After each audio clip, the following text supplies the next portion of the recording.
My sister is an art teacher, and 10 months ago she rented a cheap 2-bedroom apartment to use as a studio. She never actually lived there, she just used it as a place where she could paint and store her art supplies.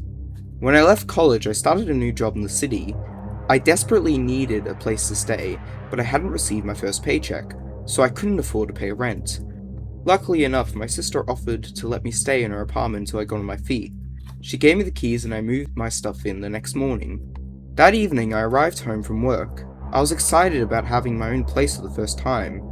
My sister had told me that there was a lot of crime in the neighborhood and to always be sure I locked the front door. To be extra safe, I locked the door with the deadbolt and chain. In the kitchen, I made myself some chicken curry with rice, then I read some comics until it was time for bed. I checked the door and the gas and went to sleep. I woke up in the middle of the night.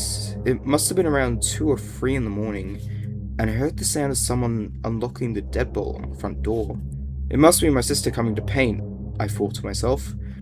I heard her go into the room next door to my bedroom. That was the room she used as a studio. I'd been in there earlier, and it was empty except for some canvases and paints. I was tired and I had work again the next morning, so I stayed in bed. Through the wall, I could hear her mumbling and laughing to herself. Man, artists are weird people, I said to myself. And it wasn't long until I fell asleep again.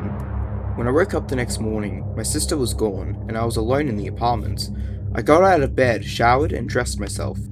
I quickly poured myself a bowl of cornflakes and ate it hungrily. Then I grabbed my briefcase and went out the front door. When I turned around to lock the door, I was suddenly terrified. After work, I went to my parents' house. I never went back into the apartment after that. I was too scared. In Berlin, after World War II, money was short, supplies were tight, and it seemed like everyone was hungry. At that time, people were telling the tale of a young woman who saw a blind man picking his way through a crowd. The two started to talk. The man asked her for a favor. Could she deliver the letter to the address on the envelope? Well, it was on her way home, so she agreed. She started out to deliver the message when she turned around to see if there was anything else the blind man needed, but she spotted him hurrying through the crowd without his smoked glasses or white cane. She was naturally suspicious, so she went to the police. When the police paid a visit to the address on the envelope, they made a gruesome discovery. 3 butchers had been harvesting human flesh and selling it to the starving people. And what was in the envelope the man gave to the woman?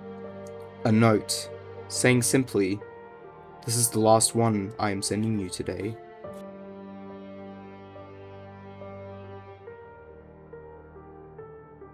In the winter of 1944, with overtaxed supply lines in the Ardennes, a medic in the German army had completely run out of plasma, badges, and antiseptic.